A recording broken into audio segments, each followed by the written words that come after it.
Welcome to the Nerd Party. In heaven, everything is fine. In heaven, everything is fine. In heaven. Hello and welcome to another episode of Missing Frames. This is the podcast where we watch all the movies we should have seen by this point in our lives. Happy Halloween, everybody. It's Halloween, in case you didn't realize. I'm your host, Shawn Eastridge, and I'm the person informing you of a holiday you already know. You know what day it is. So I am very excited because we are going to be watching one of my favorite horror movies, a film that neither of my two very special guest hosts have seen. That film is Eraserhead, directed by David Lynch. And our two guest hosts are none other than Annie Black. Welcome, Annie. Hi, thank you so much for having me. It's been so long. And you're supposed to say that I'm the greatest podcast You're host. the greatest podcast host of all time. Thank That's you. obvious. Wow. I don't have to say that. Annie, thank you so much. Wow, that's so sweet of you to say. And we also have Scott Russell returning again to the show after a long absence. Welcome, Scott. Thank you, Shawn. Good to be back on the finest podcast ever committed to audio recording. Guys, wow. Of all this time. Is so sweet. Wow, this is totally not prepped at all. I didn't even plug the Nerd Party. That's how disorganized I am. So the Nerd Party, of course, if you are listening to this, you probably know what the Nerd Party is. It's a collection of podcasts dedicated to all things entertainment. So make sure you're following us on Twitter at Join Nerd Party, like the Facebook page, The Nerd Party, and follow us on Instagram at The Nerd Party. Let's talk about Eraserhead, shall we? This is very exciting because this is one of my favorite films ever, and I love David Lynch so much. This is the first film I ever saw of his. In college, a buddy of mine came to visit me, and he came from out of town, and he said, "Shawn, I have a movie we're gonna watch as soon as I get there." So he brought the DVD of Eraserhead. We sat in my cramped dorm room, all the lights off, and we put it on my shitty TV and watched this baffling film. I knew nothing about David Lynch. I knew nothing about Eraserhead. And this was the first thing my friend was like, "We have to do this. Like, we're doing this." And I wasn't sure what was happening. I'm still not sure to this day, every time I watch it, what's happening in this film, but I know I love it. That first viewing was very baffling and didn't convert me when I first watched it. It just sort of terrified me. And now I think it might be my favorite David Lynch movie, but I don't know. Scott, where are you on David Lynch in general? I've got a pretty small chunk of experience relative to everything he's done, but the main question that I have based on what I know about David Lynch to this point is, would you say that this is a legitimately horrifying horror movie? I feel like even the scary stuff I've seen from Lynch always feels it's a little dreamy and sort of oddly charming, even when it's getting dark. So it was this more like nightmare fuel, or is this still Lynchian in that kind of genial way, would you say? I'd say a healthy mixture of both, like without spoiling anything. Like this is for sure. Like, I think in general, I mean, we're watching this, we're recording this before Halloween, but this is the official Missing Frames Halloween episode for 2021. I think this is a fitting film for a Halloween episode. I think you can totally put this in a horror movie rotation, even though in some ways it is what you described, Scott, where it's like a more dreamlike.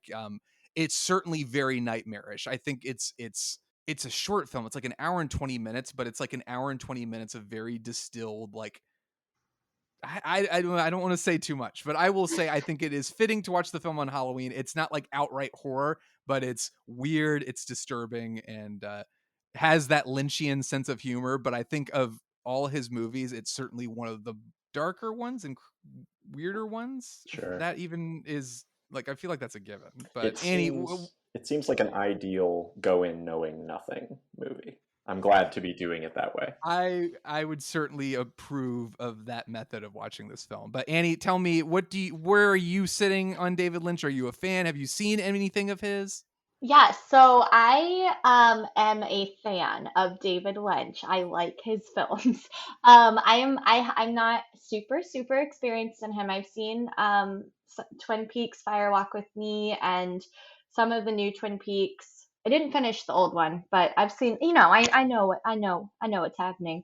And I saw Mulholland Drive during Oh, quarantine. okay. Yeah, that was something that I watched. And I know nothing about Eraserhead. The only Eraserhead anecdote I have is one year for Halloween in Jacksonville, Florida, where Scott is from too.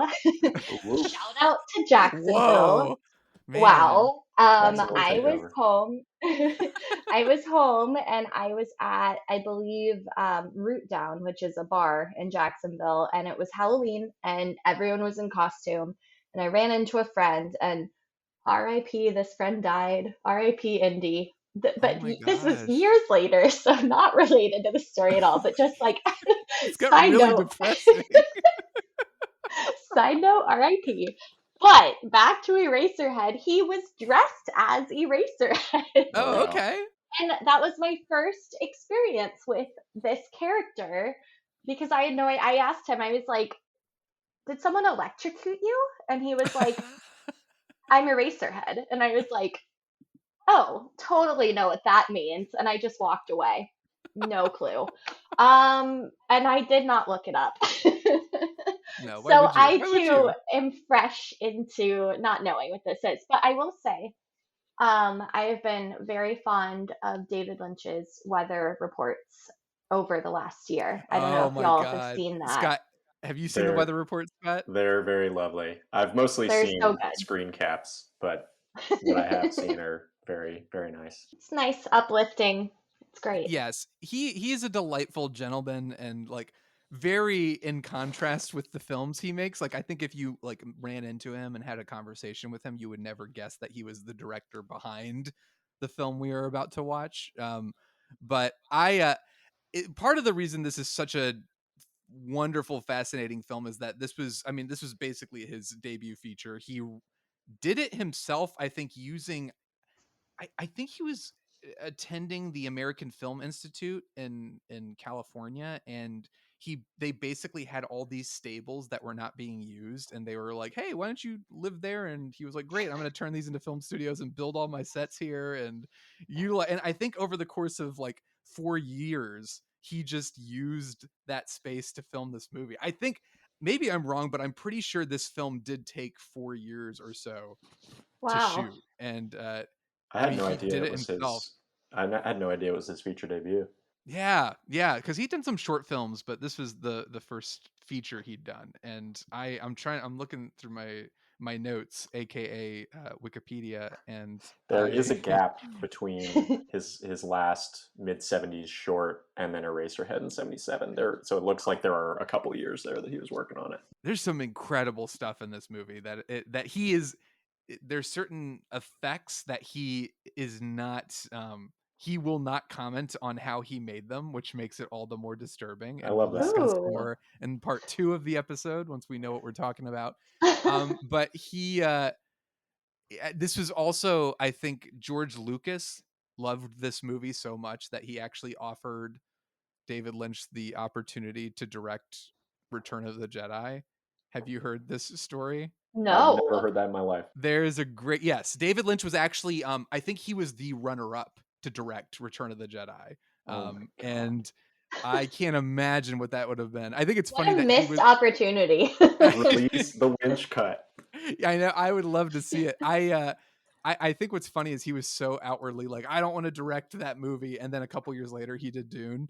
But the story is on. You can find it. Look up that David Lynch Return of the Jedi. Like it's him describing the experience of denying George Lucas, like, no, sorry, declining that offer. But he basically talks about how George Lucas is like walking him around the Skywalker Ranch or like the studio and showing him photos, and he's like, "This is a Wookiee," and David Lynch is like, "And I started to get a really bad headache." And by the time he's explaining what these creatures are, the headache is a full blown migraine. Like it's just like the funniest thing ever. Oh my But yeah, God. so just think of that as you're watching Eraserhead. Just think like, oh yeah, George Lucas saw this and thought that's the man to direct the grand conclusion to my great Star Wars trilogy. That was a good Lynch impression. Thank It you. was- Oh man, I pride myself on my Lynch impressions. That's about the only thing. Not my podcasting skills, not anything else, but David Lynch. I can do a really mean David Lynch impression, and it's That's the it. best. Yeah, Oh, there you man. go. Can you wait? What's the weather tomorrow? Let's hear it. It's a bright and beautiful blue skies. Have a great day. Yes. I will. There you go, that's it. Now I will. Oh my God, Thank you. David Lynch Thank is you, on Mr. this Lynch. podcast. Wow! Oh my God! He's Yeah, he haunting the would. episode. That would make me so happy. Just if he happened to walk in any of our rooms, just like, "What's up, everybody?" Like, he would not say "What's up." He would be like, "Wow, it's a great day. What a pleasure to be on a podcast." I want to. Typically, at this point, I ask the guest host, and in this case, since we have two, I'm going to ask you two to tag team this, to work together and collaborate. You haven't seen the film, but I want you to try to tell me what you think Eraserhead is about. I don't know if one of you wants to take point and the other can provide support, but I'll leave that to you to decide. Annie, the first thing I'll say is that I was surprised to hear you say there's actually a character named Eraserhead in the movie. I don't mean, know if I that's his, don't I don't think know. that's his name. I don't think his name. Okay, I would have believed that either was way. just. It seems. I think he meant it more as like Eraserhead, like That don't makes you sense. get it? And I was like, that's the guy's name. Like saying I'm Mulholland Drive, and you're like dressed Right. as Naomi Watts. Yeah, Annie, I'm open to however you want to approach this, mainly because I have no idea where to begin. I know nothing. All right, I know so nothing. okay, all right, let's go with what I know. It's a guy in a suit with That's correct. crazy hair. Yes. So, okay. all right, here we go. Hear me out. Just spitballing here. You got it. He's big city guy, and he goes to work one day, and he's wearing a suit at work. I can see it. Yeah. So far, so good. This sounds Okay. exactly like every David Lynch movie I've ever seen. Yeah. Okay. So he's It's a going to typical work. day, going to work. Yep. Is that a suit? And someone is like, "Oh my God, what's Your on your Eraserhead." head?" And he's like, "What do you mean? It's my hair." And they're like, "Oh my God, no! Like, look in the mirror." And he looks in the mirror and sees his crazy hair. And Scott, you take over. That begins a 80-minute hallucination sequence where he looks deep into his own soul and sees all the horrors within. And then you have end credits. Okay, I was gonna say, all I'll say is one of you is much closer to the accurate description of the film. than Annie the was other. making too much sense, I gather. Yeah, I will not say who, but I was gonna say, like, Annie, this is way too coherent to be a David Lynch movie. But yeah, okay, No plot, so just vibes. that's it. So feelings about watching this? This is a movie you're excited to watch? Like, is this something you've been wanting to check off, or is this kind of like all right, Shawn, how you made me come on your amazing podcast and I hate you? I mean, how are we feeling? If I remember correctly, I'm pretty sure both Scott and myself volunteered to do this episode. I think we both said like, let's do it or something. I don't even remember. Yeah, that's actually true. Let's point Yeah, out like that, I think this started on Twitter. I think on Twitter, like, it was like we shared 5 favorite horror films. It was like some trending like 5 favorite That's horror right. films. The quote And tweet. I selected Eraserhead as one of them, and Scott was like, "Oh, I've never seen that." I said Missing Frames, and Annie And I said, said, "Whoa!" I want to come. Don't leave and me out. that's how all of this happened. So you two are really to blame for anything that happens in this episode. It was meant to be. It's It was true. meant to be. So yeah, with that being said, like I am so ready, so excited, so amped. I'm gonna be confused, but it's gonna be okay. I'm definitely Scott, I'm definitely ready for an experience that makes no sense. I think that's maybe the reason why I haven't flown through the Lynches that I haven't seen, is because I feel I've seen enough to get the general tone, and he like you were alluding to before, he's the kind of guy who wants there to be questions about his work. He wants them to provoke thoughts that he's not going to dictate. Like he has the quote where he talks about like doing press cycles around movies, and he's like, then comes the talking. No, no, no. The film is the talking, or whatever he says. It'd sound better if you said it. But that was good. I respect that he makes films that are open to a bunch of different interpretations, but as a new dad, you understand this. I don't have the time to sit there and think for 30 minutes about what I just watched. So I think that's what's been my hesitance with Lynch. But, flip side of that coin is I'm excited to just dive in and just feel what I feel and, go along for the ride. I am so excited for both of you, and I'm excited for our listeners to hear the second half of this wonderful Halloween episode of Missing Frames. Stay tuned. We'll be back to discuss Scott and Annie's thoughts on David Lynch's Eraserhead.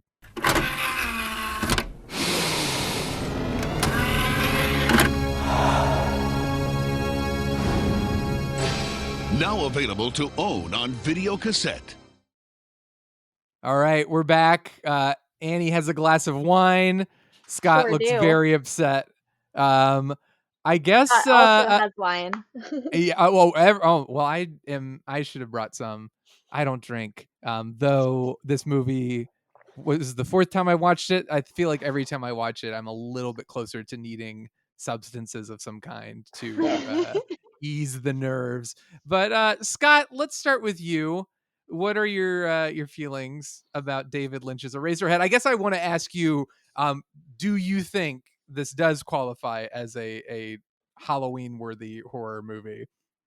I think so. I think it's kind of undoubtedly a horror movie in just that creeping sense of dread the whole time. Like, I think the thing that stuck out to me the most, kind of in general, but especially in terms of its overall spookiness, is the sound of it. Just how there's constantly that like low, like hum or like whirring noise, like every like location they go to. There's always some strange white noise, kind of just like tap dancing on your nerves in the background. So even before I saw anything that I can never again unsee, I was uncomfortable in a compelling way. Annie, what do you think? Oh my God. Okay, so what do I think? Annie, All well, right. first, I hope you're not disappointed that it didn't remotely match the brilliant plot description you came up with. But No, I don't know. okay. I hope you still made it through. From the opening scene, I thought about what I had assumed the movie was about, and then I thought about what Scott had assumed the movie was about, and your reaction being that Scott was obviously very much closer.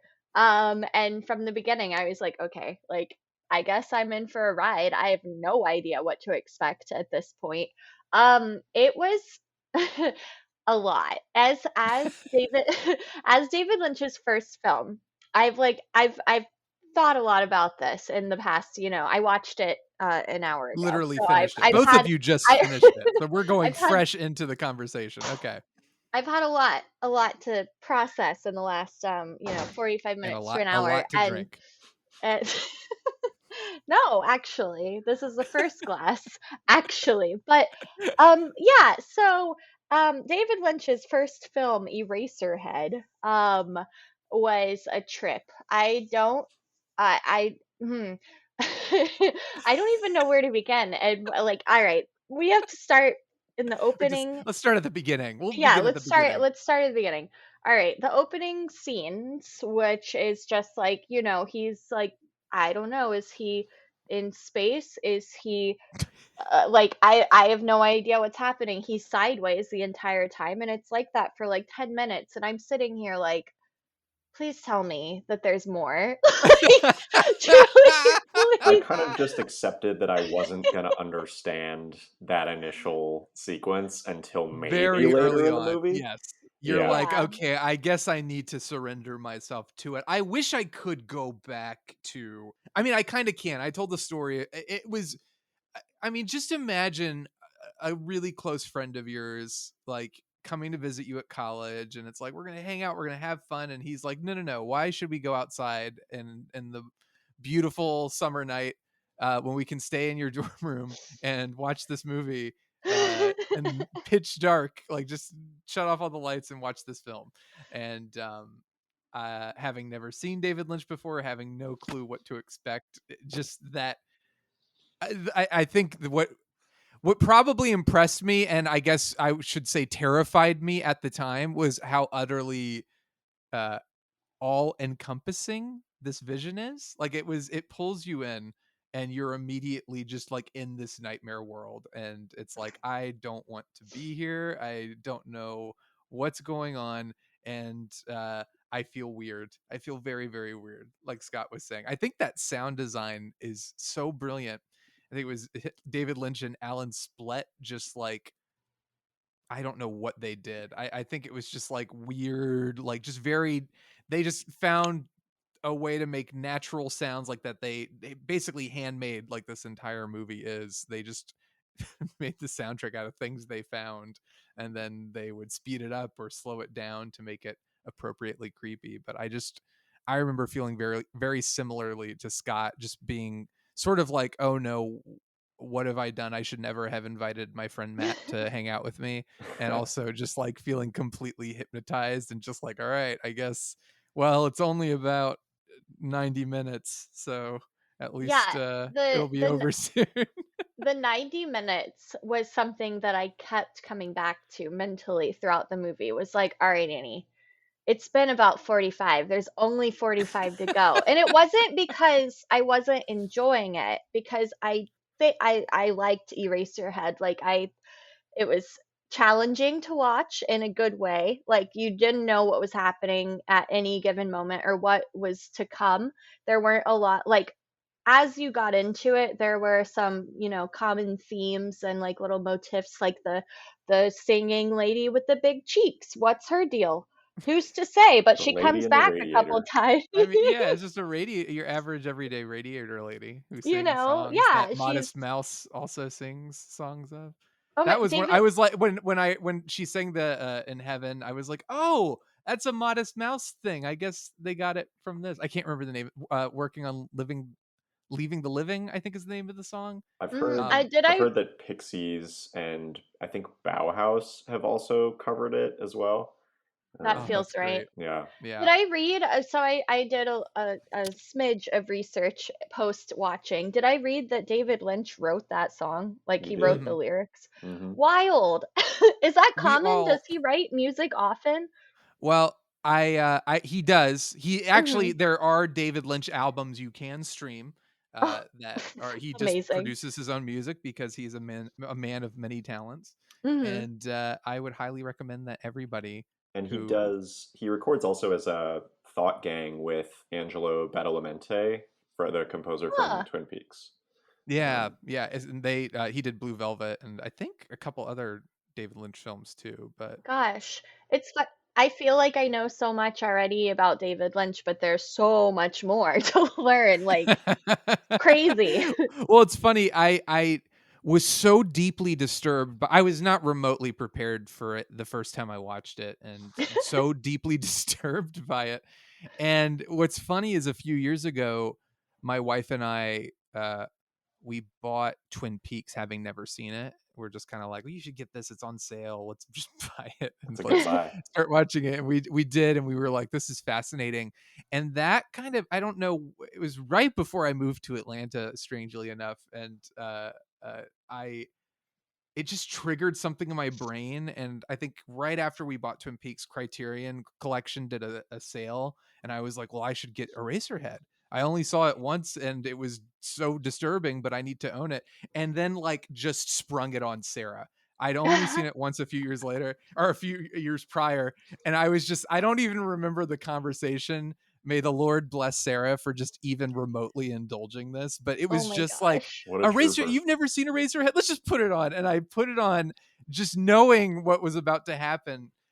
But like for some reason, again, maybe because I'd watched Twin Peaks and was starting to like get on that wavelength, it was like the polar opposite experience of the first time I'd watched it, where I was just so like, almost borderline like trying to keep the movie away from me at arm's length. This time I was like completely embracing it, and meanwhile Sarah's next to me just like, why are we like, why did you put this on? And I'm like, What is no, happening? just go, like, don't ask questions, just go with it. But I suddenly understood what my friend Matt experienced when he brought it You to paid it me. forward.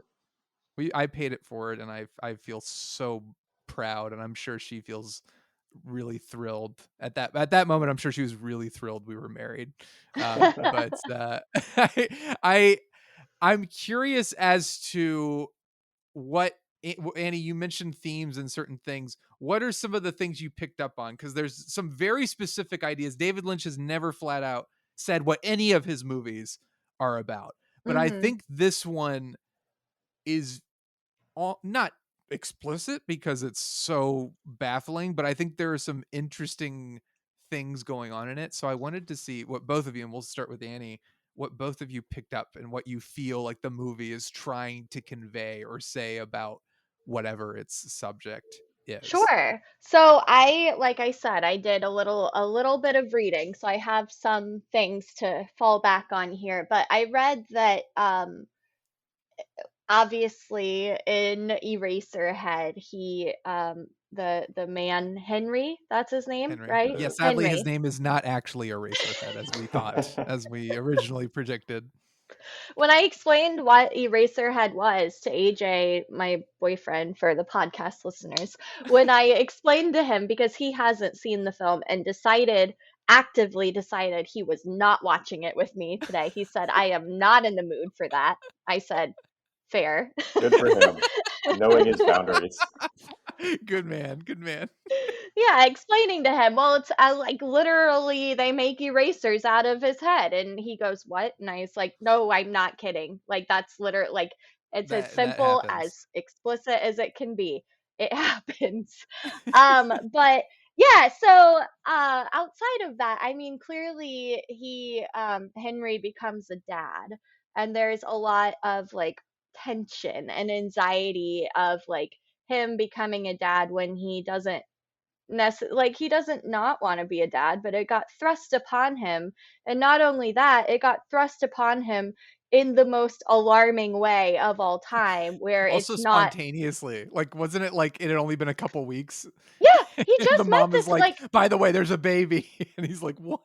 Yeah, Doesn't he and I say mean, that's not possible? Like, yeah, Yeah. yeah. He's like, what do you, how is that like? And oh my God, like that that family scene hooked me so hard, yeah, of him just sitting so uncomfortable, so awkward. Like Henry is a good metaphor for viewers of Eraserhead, where he is just as uncomfortable as you are the entire movie. that's a good point. He's just staring aghast for so much of it, just completely like freaked out. Oh my I God. Yeah, so I mean, I think I read that, like I can't take credit for that analysis, but like w- reading reading that he it was like just like being a dad and like how uncomfortable it is. And like I read that like David Lynch, I think, had become a father like pretty much around the same time yeah, I think as a few making the years movie. prior to Yeah. starting the Yeah, film. so like there, I mean, not to say he was like playing on real life at all, but like I don't know, you're a dad now.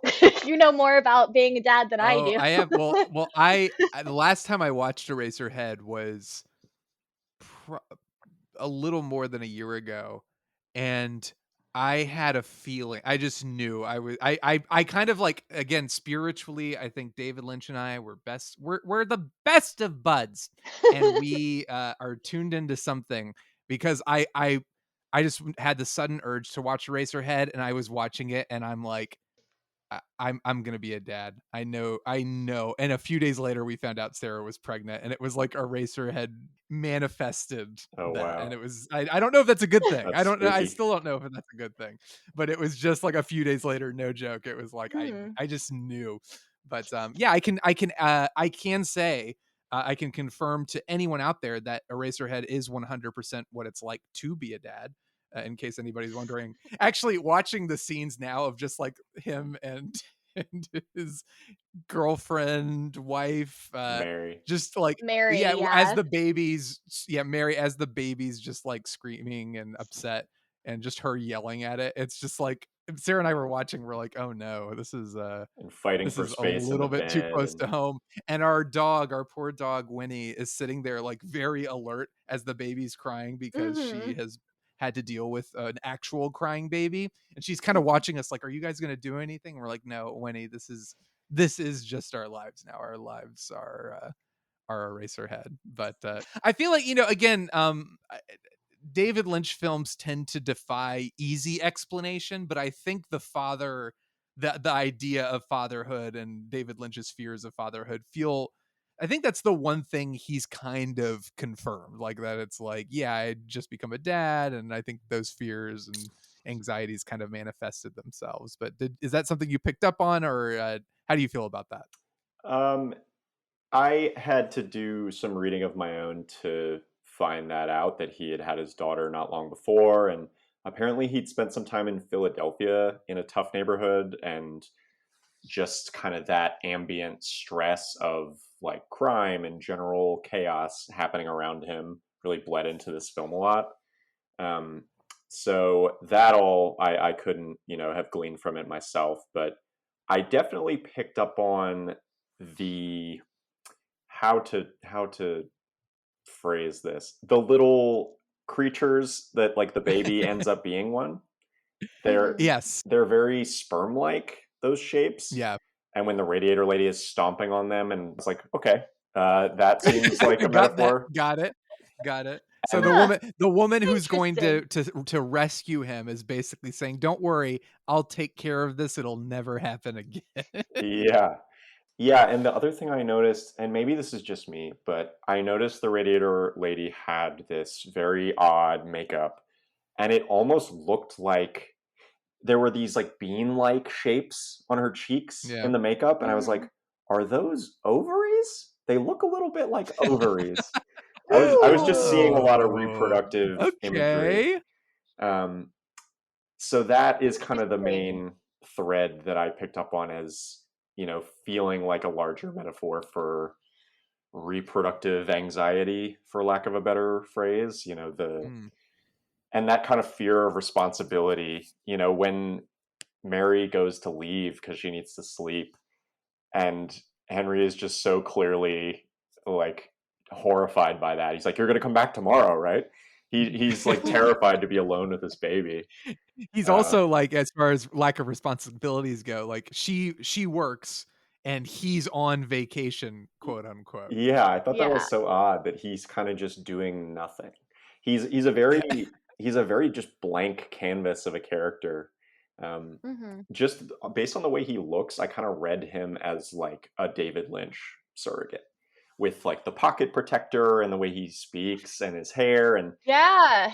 The way he speaks, I was like, it sounds like he's a voiceover almost, like I a thought that too. Yeah. David Lynch voiceover. Yeah. Though his cadence was very like, I'm sure that was intentional. It seemed Yes. like And it. well, I mean, but to be fair, speaking to Scott's point, like the idea of maybe not a lack of responsibility, because clearly David Lynch is an insane worker and so insanely devoted to his craft that he made this movie even though it took him 4 or 5 years to do it. And he But I did like think 6 different things on it too. He did like the yeah, production well, he's design, sound effects, visual right. effects, edited it, He directed he it, built a obviously. whole bunch of stuff. Like, I mean, it's literally like him and his friends just like, and they would fund the movie. And I think Jack Fisk is the guy's name who plays the creepy guy, the man in the planet, I think is the name of the guy who pulls the levers and Right. looks Hmm. diseased. He was married, and I think still is married, to Sissy Spacek, and they would just feed David Lynch money, and David Lynch would do a newspaper route. And Catherine Coulson, who was Jack Nance's, who plays Henry, his girlfriend, and she also ended up being the log lady in Twin Peaks. She was just involved doing a bunch of things and helping him out. Like, it's just insane the amount of effort that went into it. But I think at the time, the idea of Henry, oh, he's on vacation, he doesn't have any real responsibilities, or he fears real responsibility, I think that was very real for Lynch, the idea of having to like give up art to be a dad or to like get a real job. And I think his family, I don't know if it was during the filming of Eraserhead, it might have been right around this time. His family like held an intervention for him and basically said just that. Like they were like, you need to give up this movie and Oh go get a wow. real job, and like Whoa. you're scaring us. And he said that was, I think he was, I don't know if he said he burst into tears then or after, but he said it was one of the like worst moments of his life. Just like that conversation of people, Oh his man. family just not remotely believing in him. But you sense those anxieties and fears in kind of the DNA of the movie, even if they're not explicitly stated. I think you're onto something, Scott. Just the idea of trying to forego true responsibility or being afraid of it. And I thought Mhm. also there's a long stretch in the middle of this film where Henry is essentially trapped in his apartment with this baby. And I feel like if I had watched this for the first time during lockdown, I would have lost my mind entirely. But there's definitely a sense of like claustrophobia and just being like he's being suffocated by this responsibility. I felt Mhm. that really intensely, just in that being in that small space and spending so much time there.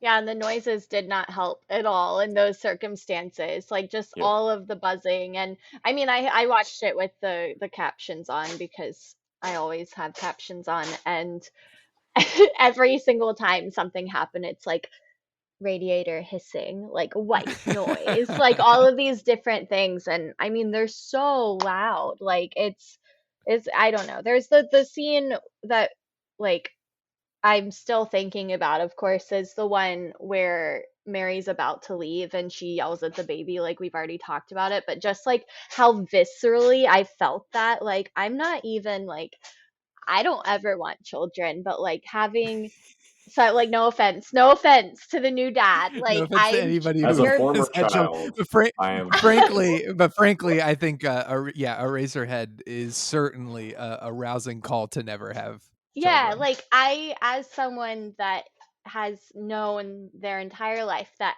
like children is not really a part of my future that I personally want. Um, it just was so visceral, that feeling of just like feeling so trapped. And like Mary clearly like there's the part in the when she's with the mom when they are having the um whole conversation about like we're having this baby, and she goes like, well, we don't know if it's a baby yet. And I'm like, okay, but what, like hang on, like What is she? I can't remember what she says, but like the line she says when she's just like bursting into sobs and talking to Henry, like, "Is that okay?" yeah, Like, he goes, is it okay, yeah, she if you says like, marry is me. that okay that we're yeah, getting that if you yeah. marry me, or that we're The getting least married. And it's romantic just like proposal in It's all of film. it's so Eraserhead. And I think all of David Lynch's films are funny to an extent. Some of them overtly. So mhm, Eraserhead is definitely one of his, I don't want to say it's not funny, but it's certainly more disturbing than funny as far as like the spectrum goes. But things like that I find hysterical for some reason. And also like her leaving when she's just at the edge of his or the end of the bed, doing something like against the bed, and you're Shaking the like, bed what the frame. hell yeah, is going on? She's shaking the bed, and then you realize she's just been desperately trying to get the suitcase out from yeah, under the bed. which made And me I could think just, like, is the suitcase empty? Like yes, she didn't I could fill it, she just took it. I can also see like that being maybe a very specific moment from David Lynch's life, like maybe his wife at the time like getting really upset at him, and then just not like a comedy of errors of her not being able to get a suitcase out from under the bed. It just felt Mhm. so like, so it's such a domestic moment in such a nightmarish film that it felt like it must have come from his real life. But there are lots of moments in the film that are very funny, but I think Eraserhead maybe, like, I mean, in terms of dream logic and things, where sometimes this dream that is kind of horrifying can be funny. I think more often than not it's just utterly disturbing. Yeah, One of my for sure. favorite And Sorry. One of my favorite funny little exchanges is when Mary's mom is kind of grilling Henry, and she's like, "What do you do?" He goes, "I'm on vacation." She goes, "Well, what did you do?" Like it was just like a very kind of clever little like isolated moment. And her dad, Mary's dad, just being like, and then like was his legs or his like his arm, Look at and my he's talking about knees. like, yeah, and he's talking about turning a faucet. And I don't remember what it is, but then the chickens start to move, like, and it's just horrifying, and they're bleeding, and the mom is like drooling or something, and then she like it turns into just wailing, and she runs into the other room, and Bill just goes, "She'll be all right."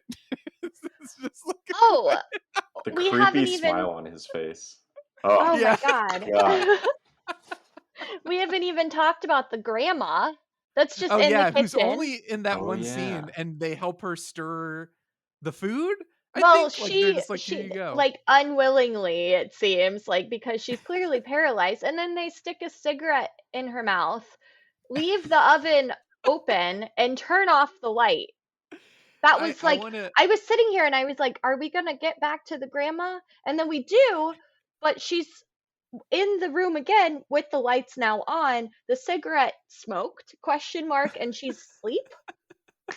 I What? want to do I want to do some hypnotherapy on David Lynch and just find out like again I think he- some of this is so clearly drawn from personal experience. It just feels that way, and I want to know like, yeah, what is the grandma, where did that come from? Was there just like a grandma, and like did you go to have dinner with your girlfriend's family or your wife's family and announce the pregnancy, and maybe there was a grandma in the corner who was someone was just giving her cigarettes and putting them in her mouth? Like I just all these random specific details that maybe they mean, like maybe it's nothing, like maybe it's just like, oh, this is weird and let's put it in the movie. But there's a part of me that's like, some of these details are so specific that I just want to know the truth about like where they came from. It's a good Yeah. point. One thing that I was wondering as I was watching this, so during quarantine, AJ and I were watching a lot of Twilight Zone. And do we know if David Lynch was inspired by Twilight Zone at all? Because there are some scenes, just the way they were shot, that were just so Twilight Zone-esque. Not even just because it's like, oh, it's weird, but just like the angles and like the very long takes where nothing was happening Hmm. and all of that. I'm just sitting here like, and I mean, it was black and white on top of all of that. It didn't need to be black and white. There was color in the 70s, right? Sure, yeah, we're Just film kidding. scholars, we know our Yeah, history. what's happening? But do I'm y'all know? sure. Well, I'm sure it had to have been. Like, I don't think he's ever flat out like said like, "Oh yeah, Twilight Zone was one of my favorite shows," but that same style, that same mood, and just the creepiness factor, I can't imagine. I mean, he that show was what, 50s, 60s, and Hmm. David Lynch was like a kid. Like, there's no way he didn't watch The Twilight Zone and didn't get some Right. manner of inspiration. He's in like he's very a huge Fellini fan, and he's talked about how much Fellini influenced him. But there are other things I'm sure, like The Twilight Zone and things like that, that must have. I feel like sometimes you can just absorb things like that, and particularly a movie like Eraserhead, where it feels like it's just kind of bubbling up out of his subconscious. Like I could Mm. see, him having grown up on something like The Twilight Zone, and then it just kind of absorbs into this other thing he's doing. There's something about this that feels so perfectly manifested. Like I think it okay, on a general visceral level, you watch this for the first time and it's just like, this is disturbing and I feel overwhelmed by what I'm seeing. And I think in retrospect, as I've watched it, like the second time I watched it, I was like, oh my God, this is and I would still say this, I think it's a perfect film. Like I think in terms of what it's trying to do, and in terms of what I mean, just in terms of what he was attempting to do with the movie, it feels like a perfect expression to me. Like it's an hour and a half. It's it's a stunning movie, and its sound design and every cinematic element of it is so overwhelming and so effective at what it's trying to do. I I think I said that this is my favorite of his films. It's hard to pick. Like I'm a big Blue Velvet fan. I think Mulholland Drive is great. Um, but there's a part of me that feels like right out of the gate, it's shocking that he was so like fully formed. Like I feel like you could watch Eraserhead and know like, oh, I know exactly what this guy's about. And sometimes filmmakers, it takes them a few efforts to find their footing or to find their voice. Was there anything for both of you, maybe we'll start with Scott, about the film where you were just like, aside from feeling just like, oh my God, what's happening? Were there moments where you were able to admire what Lynch was doing or what he was pulling off, or was it just so visceral that you were kind of just like overwhelmed by the experience? Oddly enough, my reaction as soon as it was over was that I wanted to watch it again. Um, I don't know. I was just I agree with everything you said about how fully realized it was, and it felt kind of like one of those things where if you look at what else he's done through the lens of this, it's sort of like a skeleton key to everything he's interested in.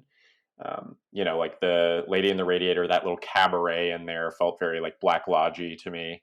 It just felt very much like looking inside his brain. But I was taking notes as I was watching, and there are definitely a couple different lines where I started typing in all caps. But aside from those moments, Wait, I want to know. What were the all caps? I want to know what let's inspired see. this. About 30 minutes in, you see the baby, and oh God, it's like E.T. fell into a vat of toxic waste. Oh no! Yeah, so here's the disturbing thing about the baby too, is that David Lynch will not reveal, and nobody involved with the production will reveal how that baby was made. And Lynch has been like, "Oh yeah, maybe I found it somewhere and just put I it in the read movie." And that. it's like, okay, okay, all What? right. And you look at, I mean, you watch it, and frankly, I don't know what the hell it is.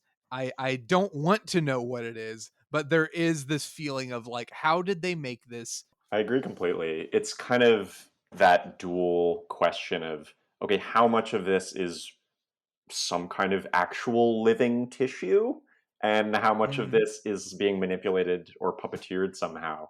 I know you mentioned in the first segment of the show that there were some special effects in here that people to this day are wondering how he pulled off, and I was very much Yeah. like looking out for that kind of stuff, and oof, it delivered. That was Annie, when you mentioned the use of black and white, I thought it actually made it creepier when things like the little tiny chicken or the tree or whatever would bleed, because it's just Mhm. black. Yeah.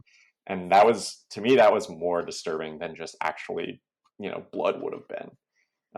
Right. I mean, that was the whole thing that Hitchcock did famously, was like in the scenes like where there's blood spurting everywhere. I think it was chocolate syrup, if I remember correctly. Like That I'm sounds right. pretty sure like yeah, like I that definitely felt a little bit like a callback for me of just like, oh, well, I guess it like Like you can just Psycho. have this like yeah, a little bit yeah, like you can have like this viscous gross blood, but like who's to say what color is Yeah. like really what Psycho is that? Psycho was also a film that was made when color stock was readily available to him, Mhm. and I think North by Northwest was the film prior to that, and that was in color. And Yeah. another film that very much was like a purposeful decision to shoot it in black and white instead of color. Yeah, I feel like you can do so much with the shadows of what is happening. It feels like there's always more when it's black and white just because you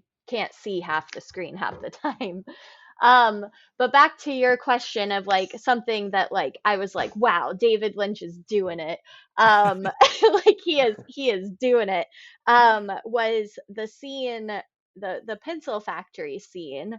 The way Mm. that it was filmed was like they were at like Willy Wonka's like chocolate factory, and just like these like just gratuitous close-up shots of like the pencils being made, and it's like they're all on the conveyor belt, and it gave me like this might I don't know if this is a everywhere thing, but Scott will know as a Florida thing. But at Krispy Oh. Kreme, you can watch the conveyor belts of the donuts being made.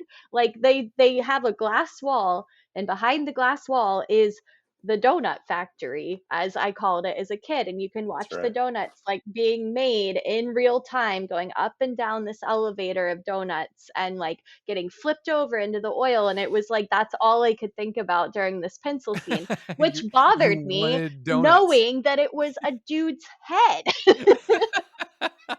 Like, it just I was just like, I cannot enjoy this. I just watched this thing get drilled out of this man's head, and I know it's a dream and I know it's not real, but Do I'm we just know like, that though? Like it's like I there's never really a moment where it's I remember the first time I watched all that happen just being like, all right, I okay, like just not like completely like if I'd been trying to keep up with the film at that point, I think I gave up. Like I was like, I think I'm done. Like the second like his head pops off and the little the Eraserhead aliens inside baby him, face is yeah. just screaming and Ugh. like I was just like, what is going on?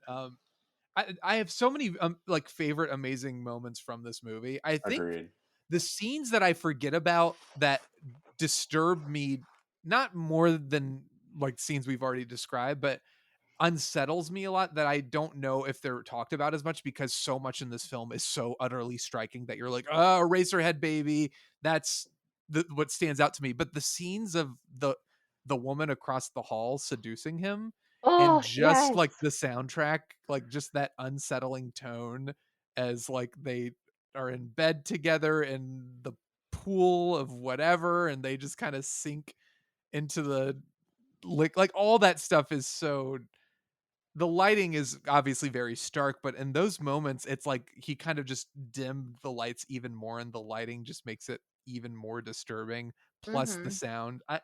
I think those scenes are ones that stick with me more just these days. Although, frankly, the whole thing it's hard to dismiss any of it. But I almost feel like people don't talk about those moments as much because they are not normal in the sense of normal, like they are definitely not, but I think in terms of when you put them in context with everything else happening in the movie, it's easy to just sort of brush those scenes aside and be like, oh yeah, he has an affair with the woman across the hall and it's weird. Yeah, also his head falls off and the kid brings it to an eraser factory and It was that happens too. merciful that the head prop was nowhere near as good as the baby prop.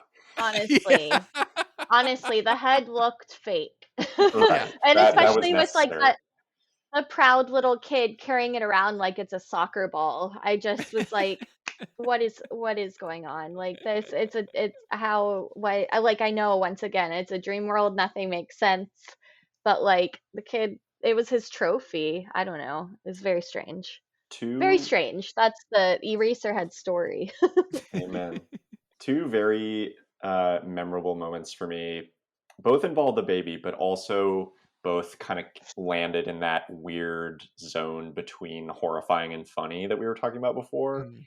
When Henry is watching the baby on his own and he takes its temperature and it seems okay, but then just suddenly out of nowhere it's sick and it Oh looks my god, completely it's different. horrifying. It's very horrifying, but I also just found it so funny because of the way that it's timed. Like the baby Yeah, the is, cutting is incredible. It's yeah. I think I literally went like in that scene I was like, "Oh, baby has a fever." And then the flash I go, "Whoa!" Like I think I like literally made a like, "Oh my God" sound like I think one of the more disturbing scenes also is when he finally I guess indulges the temptation to cut open the cocoon Oh and just yeah. starts stabbing it. I oh By that this point, movie. it reminded me a bit of the end of Hereditary, where you're like, oh, so just Yeah. all bets are off now, and Yeah. we're going full horror show.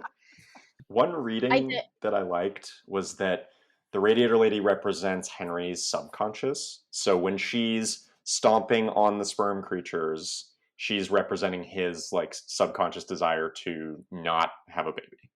And then Right. when mhm. he finally gives in to that temptation and does away with the baby, she hugs him and it's like, you did the right thing, pal. Um, I thought that was an interesting, not my reading that, but I thought it was an interesting one. I like that. Andy, what were you gonna say? I don't remember. It was something. I was into that analogy. Like that makes sense. Like you're right. That I don't even remember what I was like. It was not as important as that, honestly. Can we talk I about the cackling of the baby? Because when the oh Oh baby my gosh. cackles, I lost it. I was mad. I was just like, get rid of this thing. Like just get rid Yeah. of it. I don't know, put Yeah, it in at the that point hallway. when he stabs it, you're kind of, I don't know, it was kind of asking for it at that point.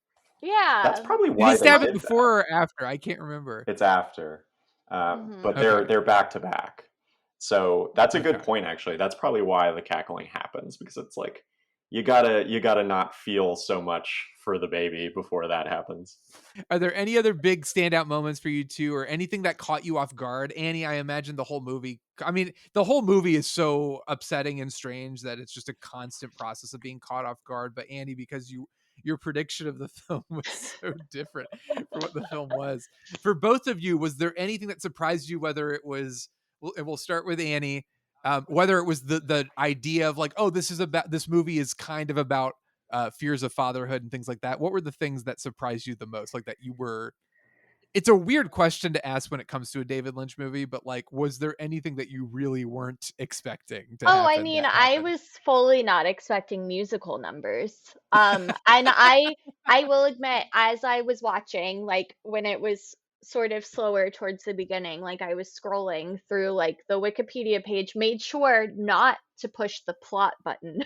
So I Smart. did not get any spoilers, but I Mm. did get the musical numbers, and they talked a little bit about that, and I'm sitting here like, if this goes into a full-fledged musical, I'm turning it off. I can't, I don't know, I don't even understand I would how, have had the like, exact opposite reaction. I would have been like, no, how I can I was just like crush the DVD and just inject it into my body? no, I could not, from the beginning of being like as surreal and just like nonsensical into that like familial drama just like right then and there.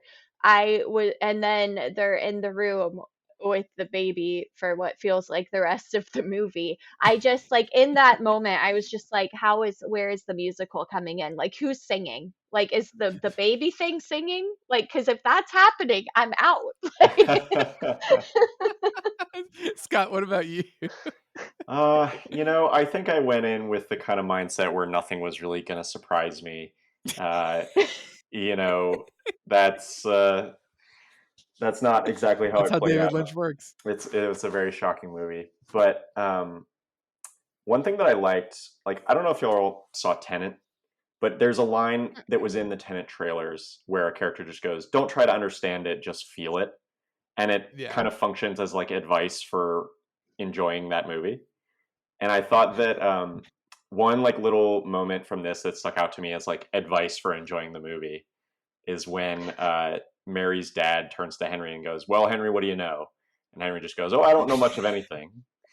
Like I just kind of I read that as just like surrendering to just not having any idea what's happening. Yeah, And the thesis statement of the film. yeah, and so that kind of helped me. I was like, "Oh, I don't have to know much of anything because neither does Henry." There's this one guy, I don't remember his name, but he's on YouTube and he does these insane, like 3-4 hour long dissections of like Twin Peaks and Mulholland Drive, and really getting in depth and analyzing it beyond the level of like, oh, Mulholland Drive, it's like a takedown of Hollywood. It's like, no. He goes deeper and deeper, and like as deep as you can go, like with about the most well thought out, exhaustive analysis of the film. And I, I don't know. There's a part of me that doesn't really. I've said this before about David Lynch, and I'll continue to say it. There's a part of me that just doesn't want to know. Like I am all about what Scott's saying, like the idea of just don't think, just feel it. That I think is the best way to approach David Lynch. You can analyze it, and I think what makes David Lynch's film so powerful is I think his best films, even films like this where it's like, what's happening? Is there a point to any of it? There seems to be a very purposeful thought process behind it, where it doesn't, as random as things might seem or as nonsensical as they might seem, I get the sense that there's a meaning and a purpose, and I just don't understand it because I haven't ascended to whatever transcendental meditation level David Lynch is on. But it's also felt to me like in the same way that I like you listen to a song that you love without really understanding why you love it, and it's like you could be like, all right, well, I think I like it because the bridge at this point in the notes, like he goes up to this high note and that's really but it's like you almost don't think about it, you just accept what it is, and trying to analyze it almost ruins the magic in a way. And that's how I feel about David Lynch, and particularly Eraserhead, because it's so perfect and as what it is. I'm kind of like, I don't, maybe it is about his fears of fatherhood, for sure that is an element in it, but I don't know that I need to know much else, and I don't know that I like, if someone were to come to me and be like, well, what's it about, like I don't understand it, I'd be like, yeah, that's kind of why it's so great. Like I don't need to understand it, and it is what it is, and It's maybe that's the point. it's kind of like the idea that explaining why a joke is funny makes it not funny. Yes, exactly. You lose the magic a little bit when you have to start like, well, it's this and that. And there's so many great like memes and videos of him in interviews, like where people are like, can you tell us what it's about? And he's like, nope. Or there's one where somebody says, he says, Eraserhead is my most spiritual film, and the interviewer goes, care to elaborate on that? And he goes, no. I It's saw like Annie things post like that that. tonight. I Yeah. I tweeted that Did you? because Oh, I love. I did because I was not like, I tweeted before I watched the movie, like David Lynch and then Eraserhead, like the screen grabs from like the title credits, and I was like, "Oh, hell yeah, this is going to be so fun." And then literally almost an hour and 30 minutes later, I posted that meme. And Well, I I said, think. "David, please explain." Yes. Well, his idea, I think, is so powerful and really kind of beautiful is the audience, each individual audience member, each individual viewer is going to bring their interpretation, their feelings, their unique emotions that are unique to each person out there. Everyone's going to have a different experience watching something. And for him, he believes like that is crucial to the film viewing experience.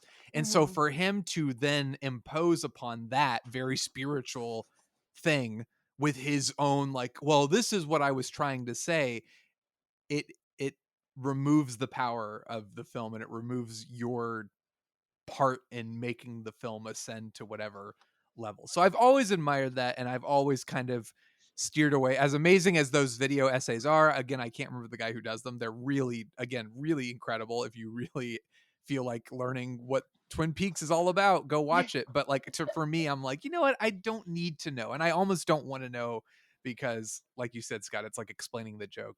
Speaking of magic, it could also just be, like explaining how a magic trick is done. You're like, I'm not concerned with the mechanics of it so much as I am the effect that it has on me. I don't want to take Yes. that away by, looking under the hood and like seeing how it works. What else do we have to say? Anything else? We've covered many things. We've had wonderful conversations. Any other thoughts on Eraserhead? Any final statements we want to make before giving our final ratings? My only other thing that really jumped out to me about this was how silent so much of it was. Not completely because of the sound effects that we talked about earlier, but just how dialogueless it is. Mhm. I clocked it, and it's 10 minutes before there's any dialogue. And then at the Oh end, wow. for the last 20 to 30 minutes, there's none whatsoever. Mhm. Sarah, who has seen the film, was watching it with me, and she's like, "Wait, is this a silent film?" And I'm like, "No, this isn't." But then, to be fair, it kind of is black and white, kind of throwback, very visually oriented. But Mhm. I it would work as a silent I film. was gonna say, I bet if you muted it, you'd lose a lot, obviously, but I bet you'd still kind of understand about as much as we did if you watched it on mute. Annie, what are your final thoughts? Well, I mean, I'll end my final thoughts with the end of the movie where, I mean, going on what Scott is saying, like the silence at the very end when they're like in the embrace or whatever, the radiator woman and Henry, and then it cuts to black, and then it's just a black screen for like a good 15-20 seconds. I was on the edge of my seat. I was like, is it done? I don't trust that it's over. And then it was over. But just like I felt like that was such like I don't feel often when I watch something where I ask like, are we done? You know? And David Can I Lynch go? has a yeah, like not this I feel like everything I've said makes me sound like I didn't like this movie, but I It's a genuinely lot. enjoyed it. I I genuinely mean, enjoyed it. Eraserhead, as much as I love it, I don't know that I would pick it as like the first David Lynch movie for anybody. I mean, No, maybe some God, people no. might be able to handle it. Yeah, Annie, so you both are like, I think, Scott, you've seen more David Lynch than Annie has, but Annie, are you curious to watch more? Are you Um, interested in plunging into this world, or do you need a step back first and I to oh, regain your senses? I mean, I always need a period of reflection, as I call Mhm. it, as my stepping back from a director if he makes me feel uncomfortable while watching movies, which David Lynch has, he's great at A plus work, David. Like, I felt crazy watching this movie. But like I've seen it's been a good 6 months since I've seen a David Lynch movie. The last one was Mulholland Drive. So perhaps in 6 months I'll be ready to try something else. I'm not in any way turned off to his movies. It's just a lot to process every time. What about you, Scott? You've seen a few, I believe. I have. It's been years since I saw Mulholland Drive. I've been meaning to kind of work my way back through basically everything he's done. Dune has been on my mind a lot lately, obviously because of the new Yeah. one. Um, Of And I've course. so never seen Dune. yeah, I might have to give that a shot. But yeah, I for the reasons that we've been discussing, where he makes stories that kind of create spaces for you to read your own meaning into them. Um, I think that's generally like a beautiful way to make art, and I love any artist who does that. Um, it can feel like work. That sounds like maybe what Annie is describing is Hmm. because with things like that, if you're not if you don't have the mental energy to and again we kind of touched on this in the first portion, but if you're not willing to kind of explore what they're presenting and read it different ways or kind of find your own meaning within it, it takes participation. You can't just passively Mm. sit there and watch things blow up and pithy dialogue. It's you gotta like involve yourself in it and really plumb the depths of your psyche. So it takes effort and it takes energy, and I get that not everyone wants that from their entertainment. Some people just want to throw something on and turn their brain off. But I think that whenever I have the time and wherewithal to dive into one of his wild dreamscapes, it's always an unforgettable experience. All right. Well, let's go ahead and do final ratings. Do we just want to do do we want to do bleeding mini chickens, or do we want to do Eraserhead babies? Let's just do Eraserhead babies. How many, Scott, we'll start with you. How many Eraserhead babies, with 1 being the lowest and 5 being the highest, would you give Eraserhead? I am giving this 4 Eraserhead babies and a bleeding mini chicken, which counts as half of an Eraserhead baby. Okay. Okay, gotcha. Okay, great. Annie, what about you? I was actually gonna go with 4.5 Eraserhead babies. There you go. So I guess I too am doing 4 babies, 1 chicken. What should I, if I'm giving it perfect 5, is that all Eraserhead babies? Is that chicken, like do the chickens add up to, You could do how 10 many tiny chickens add up chickens. to 10 tiny chickens, 5 Eraserhead babies, and 1 decapitated Henry head equals what I think is still my favorite of his movies. I really don't know, but this is, I think, always impressive and always wonderful to watch because it's just insane that this is his first movie. It's crazy. But this has been a blast. What a wonderful way to spend a Halloween episode of Missing Frames talking about one of my favorite filmmakers with two of my favorite people. Aw. Scott and Annie, you're both wonderful. Thank you so much. Scott, if people you. want to find you in the wonderful world of the internet, where can they do so? I am P. Scott Russell at most of the websites. Very, very much on Twitter all the time. Annie, It's what about true. you? I too am very much on Twitter at Hello Annie Black, and also on all of the websites at Hello Annie Black, pretty much. Yeah, but mostly Twitter, to be honest. David Lynch is on Twitter too, and he uses it occasionally to tremendous effect. And I don't know if does he post his weather reports to Twitter? He No, doesn't. those I think are just YouTube exclusives. Okay. Well, either way, they're wherever you can find them. Please watch them. And thank you again, both of you, for being a part of this. Thank you, audience, for listening. And happy Halloween. We will see you at the movies. Yes, fine.